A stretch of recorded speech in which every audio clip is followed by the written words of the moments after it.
Mes amis, regardez l'écran. Vous verrez un nouveau jeu de bingo si vous n'y avez pas encore joué. Le bingo des raffineries de pétrole, c'est du passé. Maintenant, nous avons le bingo des entrepôts logistiques russes, en commençant bien sûr par Wildberries, la plus grande entreprise de vente en ligne en Russie. Et les Ukrainiens ont frappé un autre de leurs entrepôts, cette fois à Saint-Pétersbourg, la capitale du Nord, comme l'appellent les Russes, la ville la plus européenne de Russie. Et cela s'est produit cette nuit. En fait, tôt le matin, le 24 juillet, et il y a beaucoup de Russes qui ont perdu leurs marchandises parce que vous pouvez avoir votre propre entreprise en stockant vos marchandises dans ces entrepôts. Donc il y a beaucoup de Russes qui pleurent selon la perte de leurs marchandises. Et dans ces vidéos, ils nous révèlent qui ils sont. Ce pourquoi une personne pleure quand elle est vraiment blessée vous révèle qui elle est et ce qui est important pour elle. Donc nous allons regarder toutes ces vidéos aujourd'hui. Mais bien sûr, avant tout, je veux vous montrer les images de l'entrepôt Wildberries de Saint-Pétersbourg qui a été frappé, parce que c'est vraiment un joli spectacle. Regardez ça, un grand panache de fumée. Tout comme dans les raffineries de pétrole, les entrepôts logistiques brûlent aussi très bien parce qu'il y a beaucoup de matière combustible à l'intérieur. Ce n'est pas du pétrole, mais il y a tellement de produits secs et des espaces d'air entre les étagères. Le feu essaie bien alimenté en air, je veux dire, ça brûle vraiment bien. Et la fumée, les panaches de fumée, toujours magnifiques. Regardez-moi ça. Une belle vue pour se réveiller à Saint-Pétersbourg. Je ne pense pas que Pierre le Grand, lorsqu'il a fondé cette ville, aurait jamais imaginé que 300 ans plus tard, des Ukrainiens bombarderaient dans cette ville. Regardez, à ce moment-là, l'entrepôt, les flammes n'ont pas encore jailli au dehors.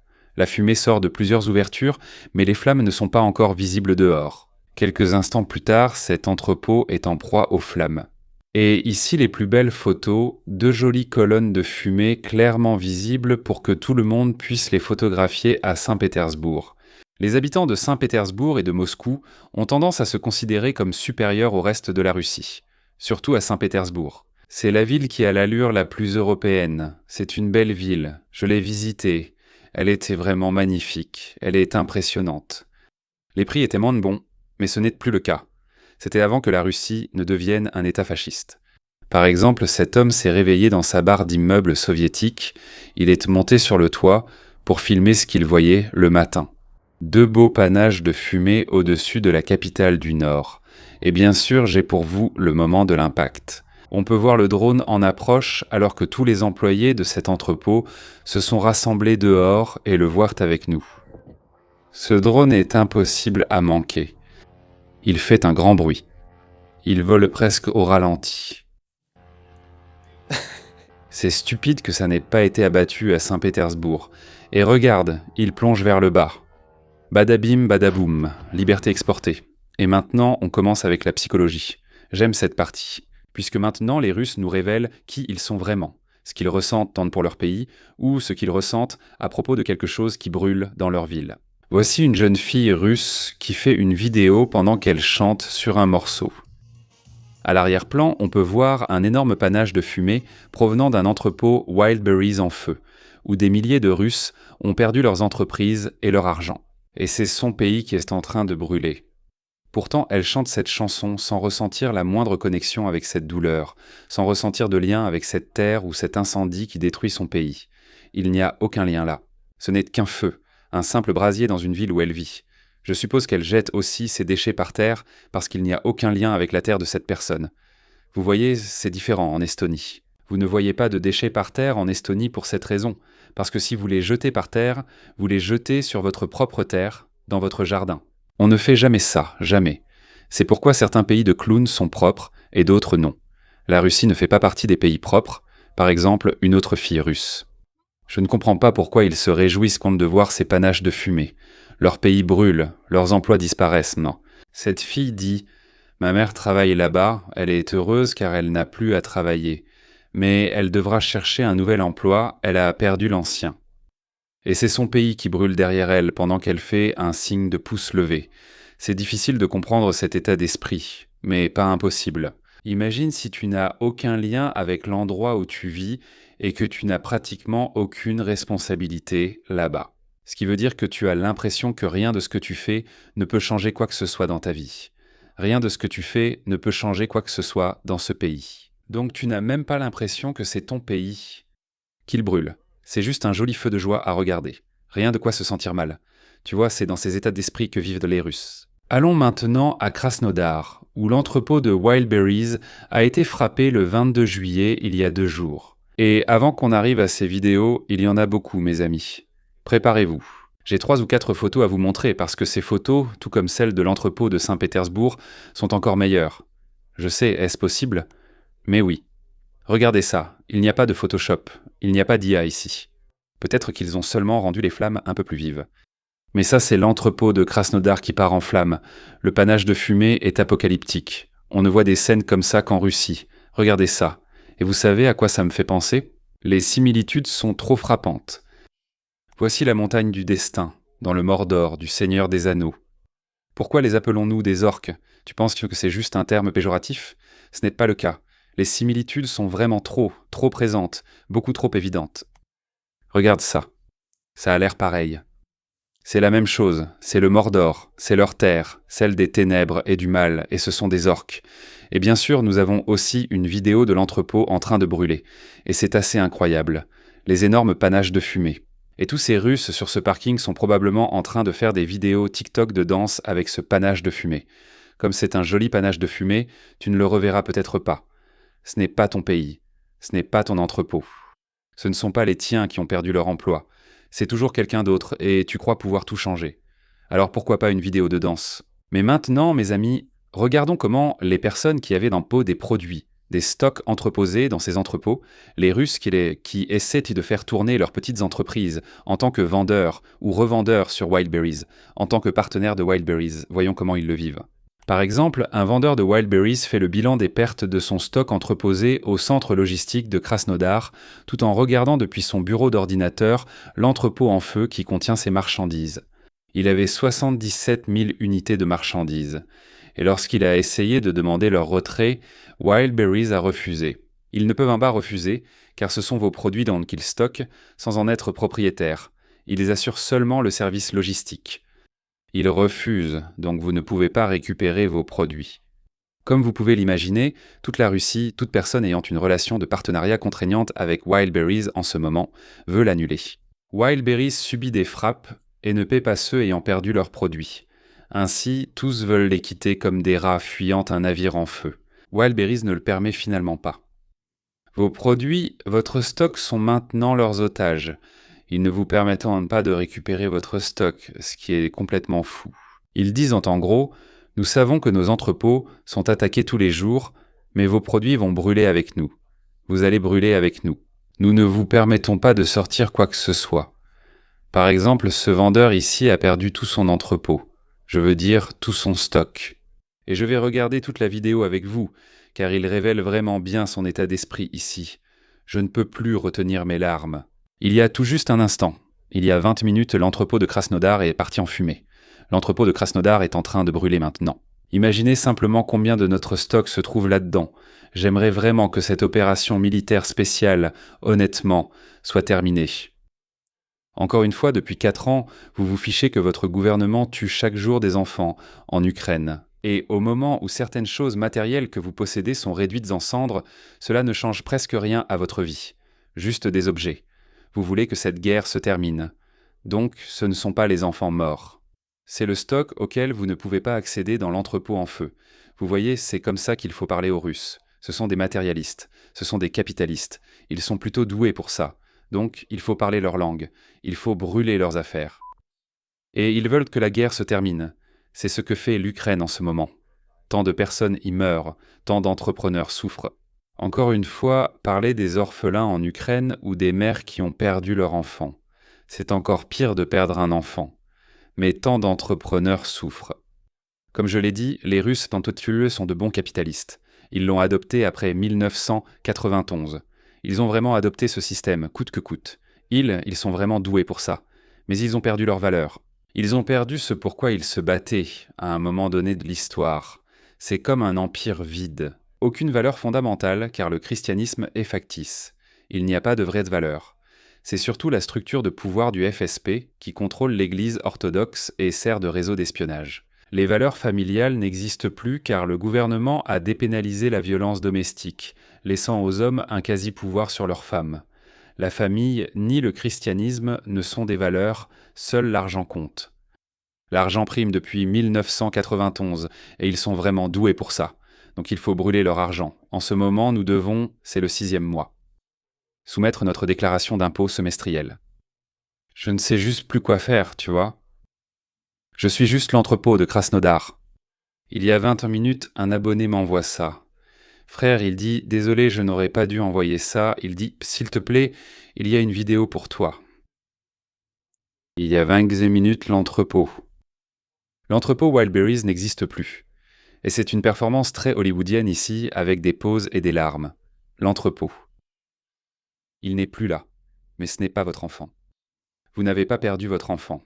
Je ne vous ai pas montré ici la vidéo d'une personne perdant son enfant. Je la vois chaque jour, elle est déjà incluse dans 2 de mes vidéos, mais j'ai choisi de ne pas le faire cette fois. Cette fois, comme je ne veux pas le faire tout le temps, vous n'avez pas besoin de tout voir. Prenons un autre exemple. Cette jeune fille russe qui nous révèle encore une fois très joliment ce qui est important pour elle et ce à quoi les autres devraient en penser. Elle nous le dit. Voyons voir. Aujourd'hui, mon entreprise a perdu 54 000 unités de marchandises dans un incendie avec des pertes de plus de 30 millions de roubles. Mais le plus difficile, c'est de faire face à la mort de tant de personnes.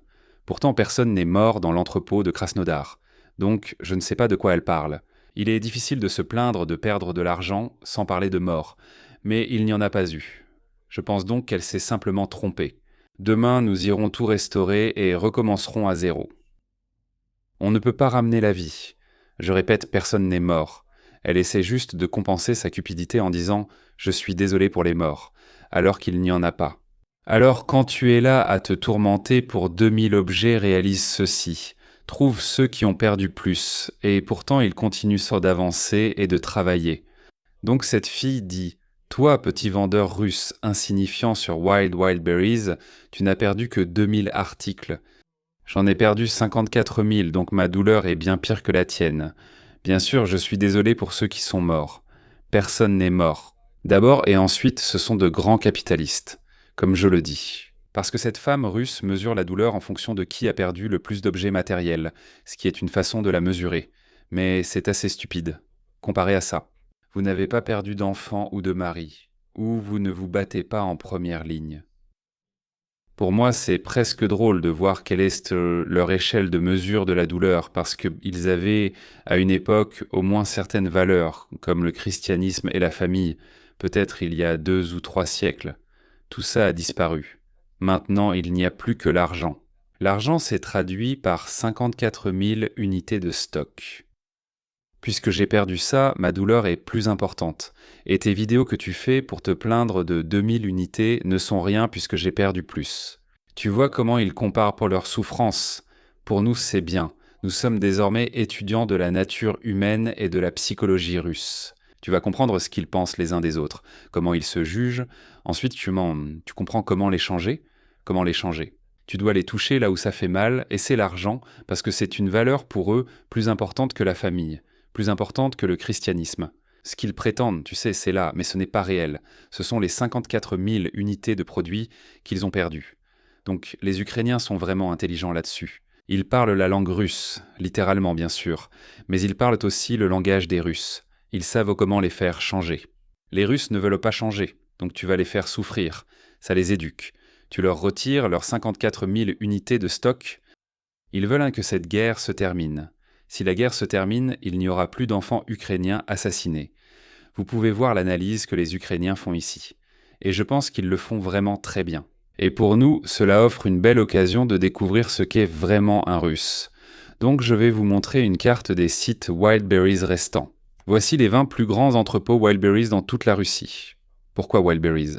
J'ai déjà dit que c'est Amazon et les revendeurs, car c'est le meilleur moyen de faire ressentir cette guerre aux Russes. Cela affecte bien sûr les petits entrepreneurs en Russie qui ont leurs produits là-bas. Et si cela affecte des millions de Russes qui achètent sur Wildberries en commandant en ligne, comme vous utilisez Amazon ou, vous savez, eBay, eux utilisent de Wildberries en Russie. Quand ça ne marche plus, on ressent les effets de la guerre. Les panaches de fumée sont impressionnants, filmés et partagés en ligne, ce qui fait ressentir la guerre aux Russes. Alors, ils commencent à en parler, ils commencent à se demander entre eux pourquoi cette guerre continue, pourquoi notre gouvernement ne fait rien. C'est un moyen idéal de leur montrer la guerre qu'ils ont déclenchée. Voyons maintenant, Wildberries en tant qu'entreprise a une responsabilité envers, vous savez, ses partenaires et ses clients. Voyons combien ils ont décidé de compenser ces entrepreneurs pour la perte de produits dans l'entrepôt d'Electrostal à Moscou. Ils ont commencé environ une semaine plus tard à verser les compensations. Voyons cela. Aujourd'hui, le 23 juillet, Wildberries nous a indemnisés pour les marchandises brûlées à l'entrepôt le 18 juillet. Je vais vous montrer le montant de leur indemnisation. Voici la valeur de notre stock dans l'entrepôt attaqué, environ 52 000 $, soit environ 4,6 millions de roubles. Oui, et maintenant je vais vous montrer combien Wildberries a décidé de nous indemniser aujourd'hui. Et ils ont dit « paiement volontaire pour les marchandises endommagées à la suite d'un cas de force majeure, et attention au montant, il est 10 000 roubles et 94 kopecks, 100 kopecks. 121 $, c'est ça. Voilà le genre de compensation que nous avons reçu aujourd'hui. Avez-vous reçu la vôtre ? Ouais. Donc les vendeurs n'ont vraiment pas récupéré grand-chose, tout comme on ne peut pas rendre un enfant mort à la mère qui l'a perdu en Ukraine. J'ai vu trop de vidéos comme ça, donc je dois le mentionner tout le temps pour vous donner une idée de ce dont on parle. On parle de l'ampleur des pertes. 54 000 unités, 2 000 unités, 54 000 $ que ce type avait en produit, ou un enfant mort de l'autre côté. C'est à cette échelle de perte que je vois les choses. Donc ces gens n'ont rien perdu et ils se plaignent. Donc je le répète, comme je l'ai fait de nombreuses fois dans ma propre vie, je dois dire que je ne suis peut-être pas la personne la plus intelligente parce que j'apprends, mais j'ai toujours tiré mes leçons de la douleur. Pas de la douleur des autres, de ma propre douleur. J'ai tellement souffert que je suis assez sage maintenant, et j'en suis reconnaissant. Que ce qui m'attend encore à l'avenir m'enseigne aussi. Avec les Russes aussi, il faut leur faire mal parce que c'est un cadeau pour eux. Tu leur fais voir la lumière, tout simplement. Donc je pense qu'il faut leur infliger plus de douleur pour qu'ils comprennent qu'ils peuvent être heureux de ne pas perdre leur famille, puisque ce n'est pas le cas en Ukraine. Voici une autre vidéo d'un homme russe barbu en colère avec des lunettes de soleil. En Ukraine, en Russie et dans le monde slave, les hommes 7 ans se porteraient souvent ce type de sacoche. Je ne sais pas pourquoi les Estoniens, eux, ne le font jamais. Je ne crois pas que ce soit le cas chez les Allemands, les Européens de l'Ouest ou les Américains, mais beaucoup d'hommes russes, voire la plupart, portent ce type de sacoche. Les hommes de votre pays en portent-ils aussi ? C'est un effet de mode dans le monde slave. Les hommes portent ces sacoches, des sacs pour hommes. Je porterai un sac banane pour ramener les années 90, mais ce genre de choses, ce n'est pas pour moi. Donc cet homme, très en colère contre Zelensky. Voici l'entrepôt Wildberries brûlé derrière lui. Zelensky, t'es un enfoiré. Dis-moi ce que tu as fait. Combien de personnes as-tu laissé sans salaire, sans aucun argent ? C'est tout simplement un crime de guerre contre des gens ordinaires. Et maintenant, mes amis, je pense que pour équilibrer cette déclaration, je dois dire que les Russes ont attaqué des centaines de sites. Je ne plaisante pas, des centaines de sites de Nova Pochta, qui est le plus grand service postal d'Ukraine. Des centaines de leurs bureaux de poste et de points de réception ont été frappés méthodiquement, détruisant cette entreprise et la capacité des gens à envoyer ou recevoir du courrier. Ils le font depuis le premier jour. C'est normal pour l'armée russe de frapper ce genre de choses. Également des jardins d'enfants et des écoles, des églises, y compris l'église où l'homme qui a fondé la ville de Moscou a été enterré, la Laure de Petchersk à Kiev. Donc pour les Russes, leur normalité, la normalité de leur armée, c'est de commettre des crimes de guerre, parce que c'est ça, l'armée russe. Ils n'ont jamais cessé de commettre des crimes de guerre depuis toujours. Donc il faut juste équilibrer cette affirmation selon laquelle frapper Wildberries serait un crime de guerre. D'ailleurs, Wildberries, qui entre autres stocke et vend des produits militaires. Ils vendent des drones, des câbles à fibre optique, des plaques métalliques et des gilets pare-balles. Ils vendent tout sauf les armes et les munitions qui sont liées à l'armée. Donc je ne pense pas que ce soit un crime de guerre. À tout bien considérer, cela ne pèse même pas lourd face à ce que les Russes ont fait à l'Ukraine. Si tu ne sais pas te battre, alors rejoins le cirque ou autre chose. Tu es meilleur là-bas. Bon sang. Je dois dire, je pense vraiment que Zelensky est le Churchill de notre époque. Il a eu tellement d'occasions de fuir. Il a toujours été l'outsider et il se bat vaillamment, sacrifiant en grande partie sa propre vie de famille et son rôle de père pour défendre son pays et son peuple. C'est le plus grand sacrifice et il le fait actuellement. Zelensky a donc mon respect. Il a fait des erreurs comme tout le monde, mais je l'ai vu les admettre. Je ne peux pas en dire autant des Russes.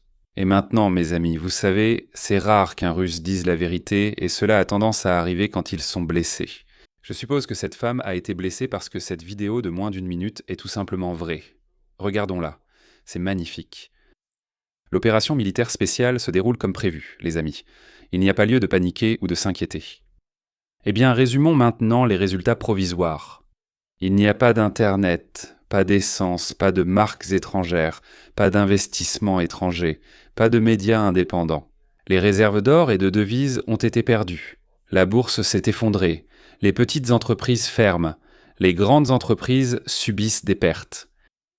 Les visas ne sont plus délivrés. Et il devient de plus en plus difficile d'obtenir un passeport. Mais assez parlé de ce que nous n'avons pas. Parlons de ce que nous avons. J'aime l'attitude de cette fille. Il y a une censure stricte des prisonniers politiques. La Russie subit des frappes tous les jours. Il y a la peur de notre présent, la peur pour notre avenir. Et bien sûr la grandeur. Excusez-moi, mais il y a de la grandeur. J'aime la façon dont Boudanov le dit, vous savez, l'ancien chef du SBU. Et maintenant il est diplomate, mais je pense qu'il a encore là-bas des liens très profonds. Il dit « Assez parlé de votre passé horrible. Parlons maintenant de votre avenir horrible. » Mes amis, depuis la vidéo précédente, vous m'avez rejoint et vous m'avez offert un café, et je veux vous en remercier. Nous avons 4 nouveaux membres, mais 3 d'entre eux ont choisi l'anonymat. Et je respecte cela. Donc je vais simplement le dire 3 fois. 3 membres. Somaona, Somaona et Somaona. C'est le nom que Buy Me a Coffee donne quand vous n'écrivez pas votre nom. Alors merci de vous être inscrit, 3 Somaonas. Je vous en suis vraiment reconnaissant. Merci de soutenir mon travail. Et il y a un nom que je peux citer. Merci d'avoir indiqué votre nom, Leni Foresh. Merci Leni Foresh. Mes amis, on se retrouve à ma prochaine vidéo chaque lundi, mercredi et vendredi. Adhérez et offrez-moi un café sur Buy Me a Coffee. Abonnez-vous à la chaîne, assurez-vous de revenir. Et au revoir.